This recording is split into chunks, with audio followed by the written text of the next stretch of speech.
Hola, amigas, amigos, bienvenidos a un nuevo programa, un nuevo vídeo de Comics 21.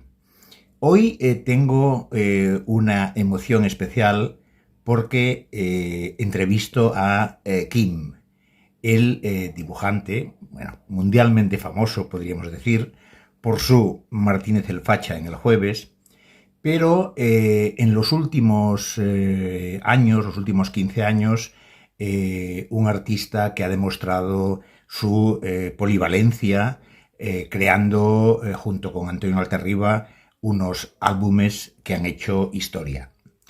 Bien, es emocionante por una razón, porque yo conocí a Kim en la revista Vibraciones. Eso me retrotrae, qué verbo tan complicado, a mi adolescencia en el instituto, primero de BUP, unos años en que uno descubre muchas cosas, pero también la música, y en este caso el rock, y recuerdo que Vibraciones iba de mano en mano, incluso de las manos de Paco Candel Jr., que fue la persona que a mí realmente me puso en la onda, sobre todo con su pasión por Pink Floyd y por Genesis. Bien, descubrimos a Kim dentro de Vibraciones, en unos cómics estupendos, satíricos, humorísticos, en color, en buen papel, algo bastante insólito en el año 75-76. Bien, después, como ya hemos dicho, Kim tuvo una larga carrera que todavía continúa y que nos ha explicado en esta entrevista, sobre todo mostrando un pequeño debate muy interesante, que es algo que de lo que a mí más me ha llamado la atención de la entrevista, aunque todos los temas han sido muy interesantes. Pero es por qué los humoristas de revistas humorísticas, satíricas, políticas, como El Jueves, ¿por qué la mayoría de los humoristas no se sienten dibujantes de cómics? Es un debate bien curioso que Kim también nos desvela en esta entrevista. Muy bien, amigas, amigos, os invito ahora a escuchar al maestro Kim.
Sí, esto fue un amigo. La verdad que yo en esa época, esto no lo he contado, bueno, hacía cuadros comercial, yo pintaba, y hoy empecé Bellas Artes, no lo acabé, y hacía unos cuadros comerciales que nos encargaban, que era para todos los amigos, era una prostitución esto, porque hacer esto tan horrible, las cacerías de ciervos, batallas navales, todo esto era horrible. Entonces, pero era un trabajo que daba mucho dinero y era muy divertido de hacer, porque éramos con otro amigo, lo hacíamos y lo teníamos todo vendido, ¿no? Bueno, mientras esto, un amigo me vino a ver, bueno, era un muy buen amigo, y me dice, oye, van a montar una revista musical a Ángel Casas, tal, que es muy amigo mío y tal, y están buscando un dibujante de cómics. Yo siempre me había gustado el cómic y tal. Y aparte, mi hermano, que consiguió una beca para Estados Unidos, estaba en Nueva Orleans viviendo, así, bueno, está haciendo su especialidad, y me mandaba cómics undergrounds de Cram y familia, que acababan de salir, hacía nada en SEAP. Y bueno, a mí me encantaron porque allí salía la gente follando, los policías con cara de cerdo, bueno, digo, hostia, esto es fantástico. Y claro, aún no se podía hacer aquí, pero bueno. Y les enseñé las revistas, les hice unas pruebas y les encantó. Bueno, me dijeron que sí. Y el primer cómic, bueno, me hizo el guión Ángel Casas, que era Roberto Alcázar y Pedrín, que iban a pegarle una paliza al Pallardó porque ponía música demasiado moderna, una cosa así, ¿no? Bueno, y salió bien, en blanco y negro. Luego me pasó el color. Y la verdad es que tuvo mucho éxito y la verdad todo el mundo empezó a conocerme por Kim. Tú eres el de Violación, buenísimo, tal y cual. Bueno, entonces cuando muere Franco, en el 75, ¿qué pasa? Que las revistas empiezan a salir como setas, ¿no? Por debajo de las piedras y todos me llamaban, oye, que queremos que vengas a dibujar aquí y tal. Bueno, yo empecé a dibujar en varios sitios, pero claro, no podía ir a todos. Fue una época muy divertida, la verdad es que fue. Y entonces, bueno, el jueves, se montó el jueves, a Tommy y Romeo se habían hecho muy amigos míos, me dijeron, bueno, contamos contigo y tal. Sí, sí, sí. Yo no debía estar fuera porque hicieron una serie de personajes fijos tipo Bruguera y cada cual escogió su personaje. Un político, un progre, un no sé qué, y el facha no lo quiso nadie y era el que quedaba. Y me dijeron, ven, que te queda el mejor, un personaje fantástico. Y cuando fui, me acababan de poner la bomba en el papo, digo, hombre, un facha, no sé si me apetece mucho. Sí, hombre, sí, un facha, pero bueno, tú puedes hacerlo. Nosotros hacemos los guiones también, bueno, esto de que te hagan los guiones. Y efectivamente, al principio me hicieron un par de guiones, pero al final yo vi que tenía que hacer que no podía esperar ahí que viniera para hacerme el guión y empecé a hacerme los guiones yo. Entonces, bueno, poco a poco fui metiendo personajes y bueno, yo hice un facha que no era un facha que iba a poner bombas, que era un tío que se lo creía de verdad, ¿no? Entonces tenía un jefe que era el cabrón y que era el que cambiaba de chaqueta cada 2 por 3. Bueno, y así empezó. Sí, sí, no, no, muy bien. Mira, lo que me gustaría es también que un poco nos retrataras en aquella época, además de la transición, la redacción del jueves. ¿Trabajabais juntos? Un poco como habían hecho pues 20 años atrás o 15 selecciones. ¿Teníais la redacción? ¿Cómo era el ambiente en un día de trabajo en el jueves? Bueno, el ambiente era increíble. Esto sí que era... Esto no volverá nunca. O sea, es que yo me acuerdo cuando vi Mad Men, esta serie, pensaba, hostia, esto me recuerda. Y claro, como iban con los trajes y eran mucha pasta y tal, pero era como el jueves. Todo el día estaba la gente fumando y bebiendo. Piensa que Tommy y Romeo, yo iba a las 12 a trabajar y ellos estaban en el bar, que subían para arriba, y siempre llegaba y los encontraba desayunando. Hola, hola, ¿qué tal? Bueno, subimos. Y los tíos cogían 2 gin tonics y el tercero se lo ponían aquí, en la americana, y subían con los... Esto antes de comer, a las 12, y subían y los metían en la nevera. Esto es lo primero que vi, ¿no? Y bueno, la verdad es que íbamos a comer, luego había partido de dominó, que volvíamos a las 5 de comer, o a las 6. Y luego trabajamos hasta las 9 de la noche. Pero era muy divertido, porque, bueno, luego Oscar, os estoy hablando al principio, no era tan bestia, pero luego cuando entró Jean, Oscar, Vizcarra... Sí. Lo más alucinante es que las revistas fueron desapareciendo y quedó el jueves y el Papus, que le habían puesto la bomba, ya estaba tocado, la gente se fue yendo y se vino al jueves. Claro, esto fue el jueves, entonces cambió totalmente el formato, ya había la página, la portada a color, la primera portada que la hizo Ventura, que era una muy bonita, y bueno, pues creo que vamos, la primera color. Bueno, la cuestión es que empezó, y entonces empezó a haber dinero, o sea que se pagaba muy bien, íbamos a comer juntos y la comida estaba pagada, o sea, una cosa, no se marcaba, no se hacía, bueno, ni los montadores, ni los, poco a poco fue entrando gente y tal, porque la revista fue creciendo y bueno, fue, y claro, luego después de comer, Oscar siempre abría champán, Jean tenía el whisky, y servía whiskies a todos los que querían whisky. Bueno, y luego había los de los cubatas y tal. Bueno, y así, pues, imagínate, y claro, era muy divertido porque siempre había cachondeo, pues con Raf, Oscar le hacía mucha coña a Raf. A Raf le gustaba la coña, que le hicieran coña, pero claro, era coña de muy bestia. Bueno, y fue muy, muy divertido. La verdad es que es una época que no tuvo. Y duró hasta prácticamente los 90, yo creo. Ujú. Luego ya bueno, cuando ya se fue, no sé cuándo fueron a RBA. Bueno. Porque la revista en principio era de los dibujantes, ¿no? Sí, sí. Estaba Bueno, editada por ellos, ¿no? Ediciones el no, jueves. la revista era de Z. El jueves era de Bueno, Z. sí. Y luego, cuando Z saca el periódico y Interview y tal, que empiezan ya a ganar mucho dinero, se quita encima el Lip, todas estas revistas pequeñas, y el Jueves, que era una revista que iba bien, pero no le debía interesar, bueno, y entonces propuso a los que llevaban la revista, que era Tom, Romeo, JL, Jean, yo no estaba, yo iba 2 días a la semana.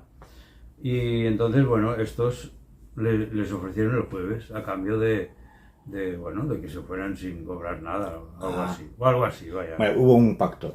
Sí, entonces, bueno, efectivamente fue, claro, para ellos fue esto, el chollo padre, porque todos se hicieron millonarios. Te iba a repescar un poco lo del tema de Martínez el Facha. Lo dejas en 2015. ¿Estabas un poco saturado? No, la verdad es que cuando el jueves cambia de gente, de directores y tal, entra mucha gente joven y entonces quieren cambiar el jueves. Y a todos los viejos ya nos hacen un poco como, venga, echan a bastante gente, cosa que fue bastante horrible también. Me dijeron, hombre, el Facha ya está muy visto, no, ahora podrías hacer otra cosa, haz un chiste. Y estuve haciendo un chiste de página, bueno, hasta que volvió a cambiar aquello y entonces vieron que había cantidad de cartas que se habían quejado de que el Facha desapareciera. Pues, claro, no sabían si era yo o eran... Claro. ¿Cuál era la causa? Y me dijeron, hombre, ¿podrías volver a hacer el jueves? Bueno, el Facha y tal, bueno, y volví a hacerlo. Muy bien. Bueno, pues vamos a dar un poco, a entrar en otro capítulo y me gustaría que nos contaras cómo entraste en contacto con Antonio Altarriba y cómo a raíz de eso nació el arte de volar. Bueno, sí, esto fue realmente una casualidad porque ya debían ser el 2005 o 2000, no sé qué, yo de los Sí, por aquella época. No me acuerdo. Ya tengo una edad que no me acuerdo de nada. Bueno, la cuestión es que yo estuve en Guecho, en un festival, y Altarriba, según él, estaba delante mío y habló conmigo, yo no me acuerdo. Y no me comentó nada pero él me dijo que cuando me vio dibujar, que hizo un dibujo así grande, pensó, este tío podría hacerlo. Porque él buscaba un dibujante, pero pensaba que no encontraría a nadie. Entonces él conocía que yo había hecho alguna cosa para el Víbora, había hecho eso de Rambla, que esto gustó mucho, bueno, todo el mundo me conocía por lo del Rambla ese. La historieta esta fue una cosa increíble. Aún ahora me encuentro gente que me habla de la historieta. Bueno, pues que por cierto era una historieta casi real. Salió en el número 1, ¿verdad? Sí. Era una historieta muy... Bueno, Entonces, ¿Real qué quieres decir? ¿Autobiográfica? no, era No. una historia de cuando yo pintaba los cuadros, pintábamos los cuadros. Vale. No te lo cuento, porque... Los cuadros de la mueblería, ¿no? Sí, entonces vivíamos en el barrio chino, en medio del barrio chino. Y vino una vecina y nos dijo, se ha muerto un vecino que teníamos alquilado, dice un cerdo ya, pero tiene todo de cosas, si queréis alguna cosa, coged lo que queráis. Y fuimos a verlo, y la habitación estaba... Y miramos, había un cuadro así viejo, que el marco era bonito, que cogí yo lo cogí, que había un Cristo dentro puesto, cortado de la vanguardia, y en el armario estaba todo lleno de botellas, sin etiqueta, botellas llenas. Y digo, ¿qué es esto? Y dice, a ver, ¿tú qué dirías que es? Ni idea, vino. Es meaos. Dice el tío, como no nos podía ver y nosotros a él, estaba siempre encerrado en la habitación. Y entonces, cuando hacía las necesidades mayores, cogía el periódico, que compraba cada día el periódico, la envolvía y la tiraba y decía, ve, abre la ventana. Y delante había un tejado y estaba lleno de paquetes de... Oh, Entonces fue tan alucinante esta historia que yo hice la historieta de este tío solo, que por las noches abría un poco y podía ver la televisión de lejos, que la tenía en el comedor. Y bueno, yo puse entonces que la hija, pasa una cosa con la hija, esto no lo inventé, claro. Pero bueno, fue la... Entonces, tuvo mucho éxito, mucho más del que tú te sí, esperabas, porque era ¿no? una historia tan sórdida que bueno. Y bueno, la cuestión... Sí, entonces estábamos con el encuentro con Sí, Altarriba. entonces Altarriba había visto esto y me llamó al cabo de una semana o dos de hecho. Dice, oye, mira, soy de Altarriba, que estuvimos hablando. No me acuerdo, sí, bueno, sí, no sé qué. Y tal, igual, tío. Yo pensaba, ¿qué querrá este tío, no? Y entonces me dice, bueno, pues he pensado en ti porque tengo el guión de la muerte de mi padre que se suicidó y entonces estoy haciendo la historia y busco un dibujante para hacerlo. Y yo digo, hombre, pero yo estoy en el jueves, yo hago humor. Dice, sí, ya lo sé que haces humor, pero yo creo que tú lo podrías hacer porque sé lo que hiciste, las historietas, bueno.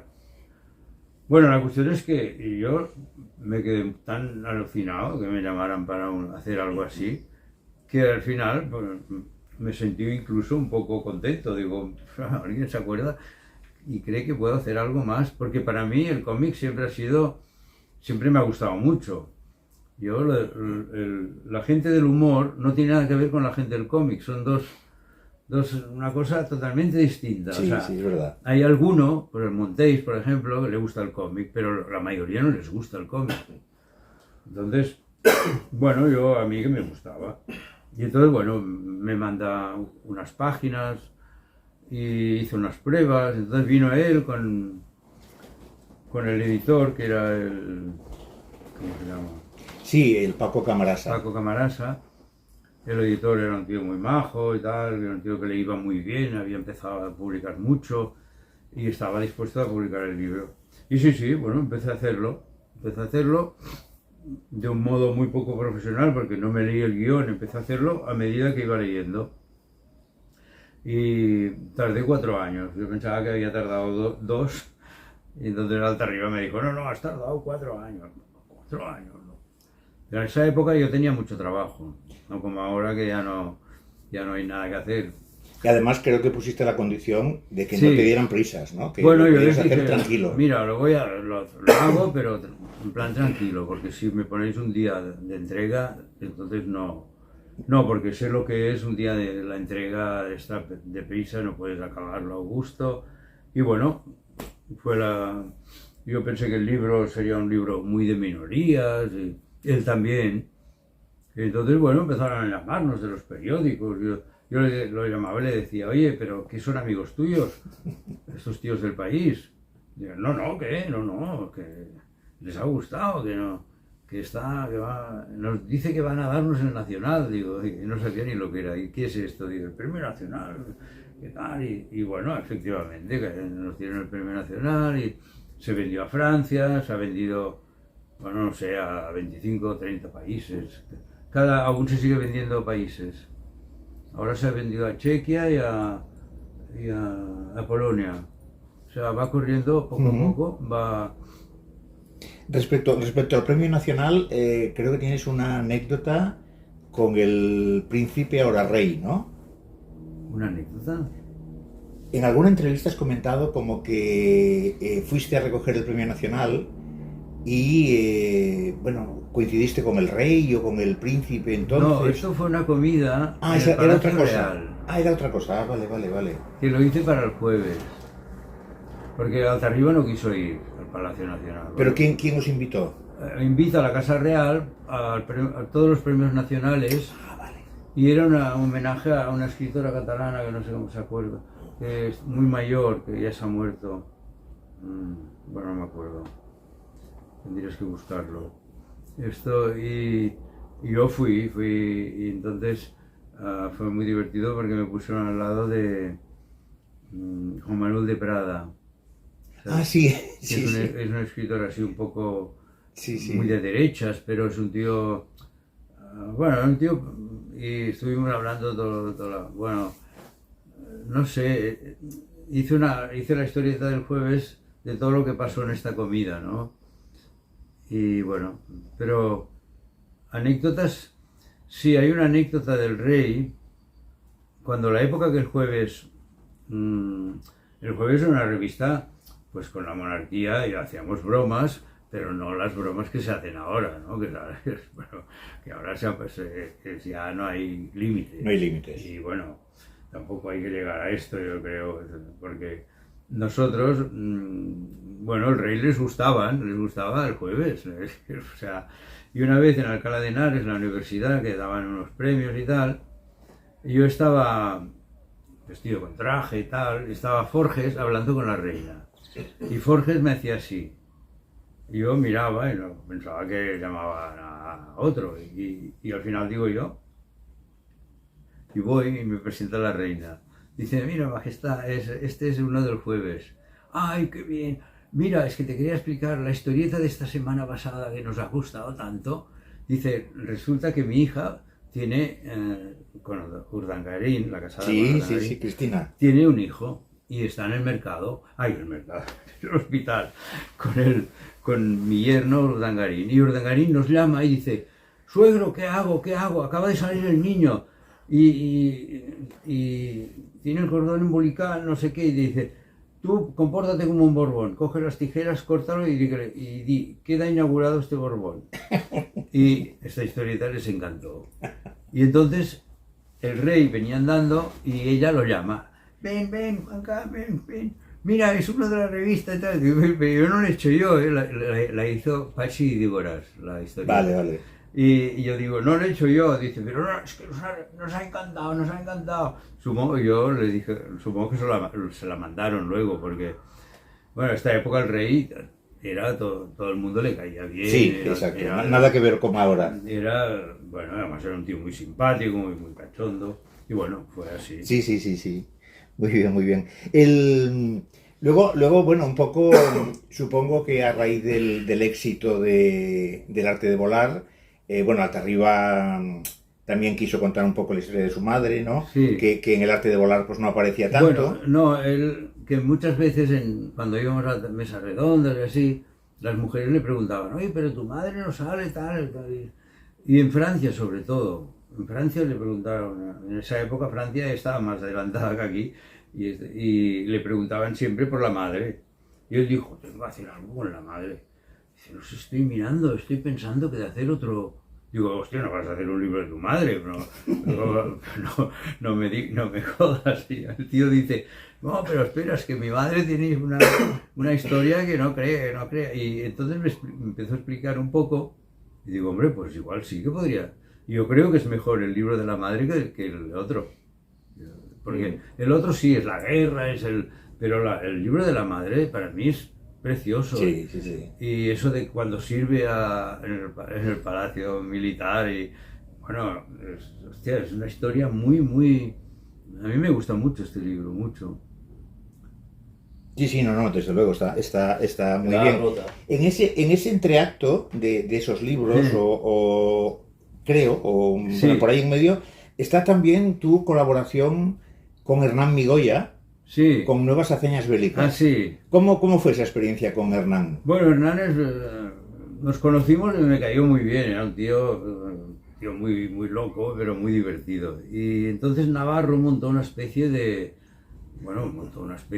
estudio, bueno, alucinante, o sea, aquí con unas terrazas enormes, arregló las terrazas, hacían barbacoas, podías ir a comer cuando querías. Había, Sí, que era pues, en el Poplano, sí, en el ¿no? Poblano. Y bueno, había 30 tíos trabajando allí. Y una de las cosas que hacían fue las hazañas bélicas. Y mi Goya me llamó, oye, tengo una historia para ti y tal. Bueno, y la hice, bueno, de una historia de 4 o 5 páginas, ¿no? Ujú.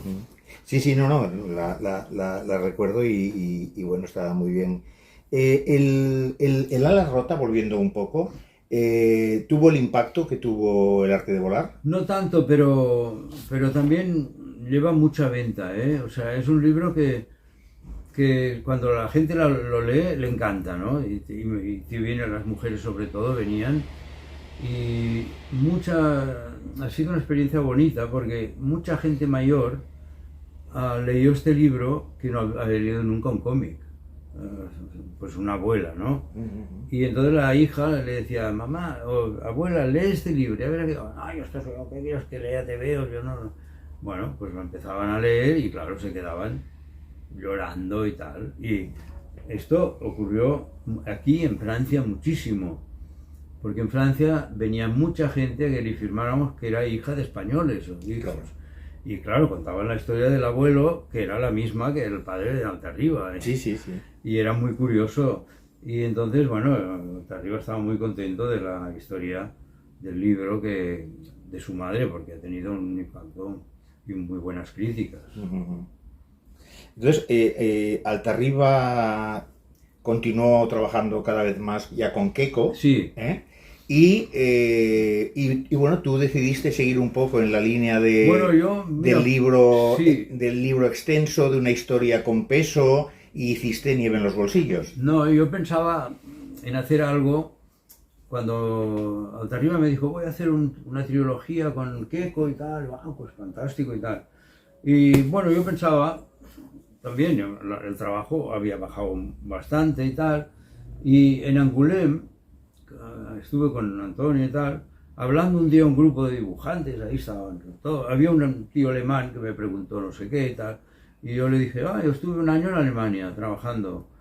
¿Trabajando de qué? Y digo, bueno, se creía que trabajando de dibujante, ¿no? Y digo, no, no, estuve trabajando haciendo carreteras de tal, en Remscheid, en Wuppertal, Solingen. ¿No?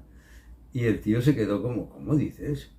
Dice, yo tenía 19 años cuando fueron todos los españoles y tal. Y el tío me empezó a hacer preguntas y tal. Y el tío me decía, es que esto tiene que ser una novela gráfica. Porque en Alemania ya no se acuerda nadie de esto y sería fantástico que explicaras todo esto. Yo digo, pero aquí esto no va a interesar a nadie, esto no. Bueno, se acabó Angoulême, llego aquí a Barcelona y me llaman del jueves que me ha llamado un tío preguntando a ver si yo era el Kim que estuvo en Alemania en los años 60.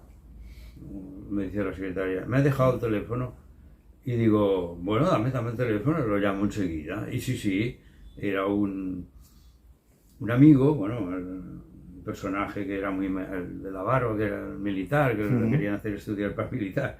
Y este me dice, mira, llevo años pensando que, a ver si tú eres el Kim del jueves, y nunca me atrevo a llamar. Y al final me he atrevido a llamar y me han dicho que sí, que habías estado en Alemania. Bueno, y empezamos a hablar, el tío me vino a ver, me vino de Pamplona, vino a verme al cabo de 15 días con su mujer, bueno, hablando todo el día. Y entonces, pues, digo, hostia, esto es una premonición. Y empecé a recordar, porque no tenía nada escrito de Alemania. Es increíble como está todo aquí, porque yo tenía los dibujos hechos de Alemania, del Heim es el albergue donde estábamos, muchos dibujos, y no tenía nada más, y algo escrito y tal. Y lo empecé a mirar y tal, y se me fueron abriendo como ventanas y puertas, ¿no? Recordando, ay, aquello, la otra, tal. Y bueno, así empecé a ir acoplando cosas, juntando cosas, preguntando a ver si se acordaba de qué pasaba, tal. Bueno, y mira, así salió el libro. Y la verdad es que estoy muy contento de este libro, porque es una historia, casi todo es real, o sea, hay alguna cosa que he sacado de otros sitios, pero todos son historias reales, no está inventado nada. Y me lo pasé muy bien haciéndolo. Y precisamente ahora he estado una semana en Alemania, invitado en Wuppertal, en la universidad, por este libro, porque un tío que es un catedrático de español, encontró el libro lo leyó y le gustó tanto que me llamó, que a ver si podía ir a la universidad, que quiere organizar algo de inmigración. Entonces trajo un profesor de Madrid, vino un tío de California, otro de Francia, y montó una cosa fantástica. Yo me quedé ahí como alucinado, vaya. Pero antes me ha parecido muy interesante lo que has dicho, y es por qué los humoristas se sienten como de una manera diferente a los dibujantes de cómic. Es decir, eso es muy curioso porque, por ejemplo, los que amamos el cómic, y siempre, también es verdad, es que la cosa es por las dos partes, ¿no? Los lectores de cómic siempre vemos en aquellos años veíamos ya crisis del cómic en los 90, y sin embargo decíamos, coño, pero el jueves, fíjate cómo las ventas que tiene. Claro, el jueves no se lee porque sea un cómic, se lee porque es humor. O sea, humor expresado a través del cómic. Humor, ¿no? Y actualidad. Y actualidad política, y crítica, y sátira, y todo eso. Entonces, no sé si quizá podrías hacer un poco una opinión de por qué están así de... Tú decías, es que la gente que dibujaba en el jueves, el cómic no les gustaba, lo que les gustaba era la marcha de la política, del... No les interesaba en absoluto. Bueno, pues entonces vamos si te parece con eso. Bueno, yo creo que esto existe aquí en Francia y en Estados Unidos, o sea, me parece, no lo sé, pero no es que desprecien el cómic, pero yo creo que el humorista se siente por encima del dibujante de cómic, porque muchos publican en periódicos, entonces claro, por ejemplo nosotros en el jueves nos vinieron a ofrecer el carnet de periodista y lo sacamos todos, bueno, todos los que llevábamos ahí 8 o 9 años, pues nos dijeron, no, tenéis derecho porque habéis publicado más de, 10 años eran, creo. Si publicar sin carnet, tienes derecho a un carnet. Y bueno, claro, fue una cosa muy gratificante, ¿no? Pero ya te digo, yo, lo del cómic siempre me ha gustado, entonces yo no recuerdo ver un cómic ahí en el jueves, nunca. Sí, el Jean, pues conocía a todos los clásicos y le gustaba. Jean había trabajado con Tutén. Sí, claro. Pero, por ejemplo, JL, Oscar, todos estos, es que un cómic no lo habían leído en su vida. Entonces, sí, es totalmente... Son dos mundos. Sin embargo, sí que hay imbricaciones, ¿no? Es decir, por ejemplo, Ventura y Nieto eran de revistas de cómics de toda la vida. Sí, este también era cómic. Claro, que tuvieron la suerte de tener una cosa más o menos estable en el jueves, pero claro, ellos ya venían de Trinca, venían de varios sitios, ¿no? Y luego, por ejemplo, Jordi Bernet, también en la crisis del cómic, Bernet con Clara de Noche, pues un poco encontró refugio en el jueves, ¿no? Y bueno, y Albert Monteis también, que lo decimos, que Albert Monteis que llegó a ser director del jueves, ¿no? Monteis, por ejemplo, a mí me decía siempre, yo quiero hacer cómic, y pues no, aquí no puedo hacer cómic, y al final cuando se fueron, el tío se lanzó al cómic. Y ha hecho cosas muy buenas. Bueno, es que es muy bueno. Es muy bueno, sí. Bueno, pues muy bien. Pues entonces, Kim, lo que te preguntaríamos es un poco, bueno, pues tu situación actual y un poco proyectos de futuro. Bueno, de futuro, pues sí, tengo algún proyecto, bueno... ¿O tienes algo pensado, alguna cosa? Sí, tengo pensado, pero no acabo de decidirme. Yo cuando empezó la pandemia estaba pensando en hacer algo, ya. Y fui al pueblo y justo nos encerraron en casa. Y yo estaba acabando de leer una novela de Stefan Zweig, que era José Fouché, que es un personaje poco conocido en España de la Revolución Francesa, un tío que mató cantidad de gente, fue un cabronazo y nunca le pasó nada, o sea, murió rico y en la cama.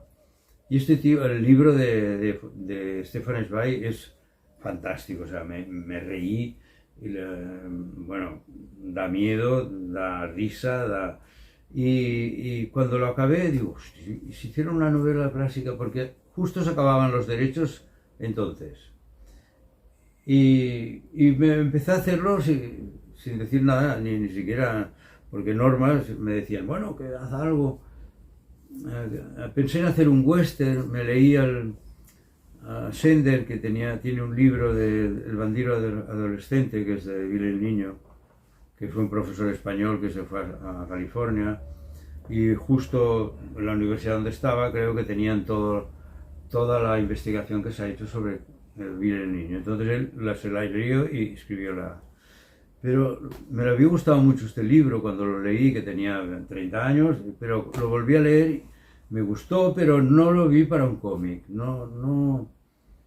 En cambio este me enganchó y empecé a hacerlo sin decir nada a nadie, ¿no? Y bueno, y empecé, ya tenía... Porque el principio es muy ameno, pasan muchas cosas, el tío es cura, empieza con 2 niños, que es un niño muy cabrón, que no habla con nadie, ¿sabes? Muy inteligente. Y bueno,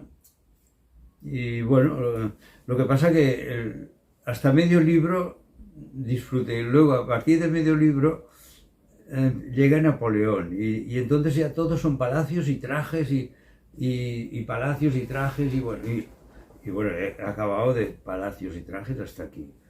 Y bueno, lo he acabado hace un mes y medio.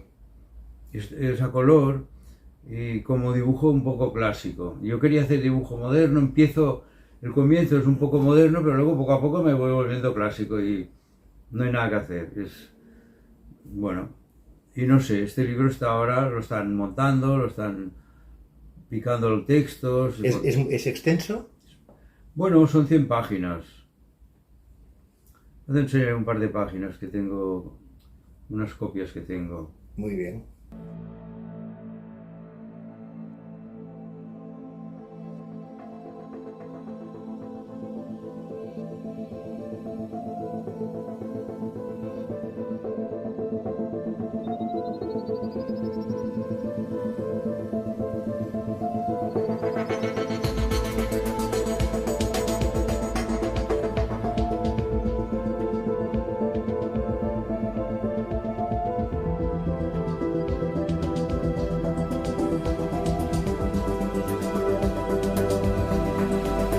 Si deseas que continuemos ofreciéndote vídeos como este, por favor, suscríbete a este canal y toca la campanita.